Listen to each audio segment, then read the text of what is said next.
Doa after reading the Quran. Allahumma arhamni bil Quran waj'alhu li imaman wa nuran wa hudan wa rahmah. Allahumma dzakkirni minhu ma nasitu wa 'allimni minhu ma jahiltu warzuqni tilawatahu ana al-laili wa atrafan nahar waj'alhu li hujjatai ya rabbal alamin.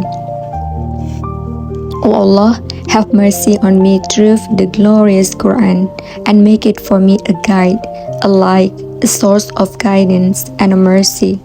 O Allah, remind me of what I have forgotten from it and teach me what I do not know from it. Grant me the ability to recite it during the night and the day and make it a proof in my favor, O Lord of all the worlds.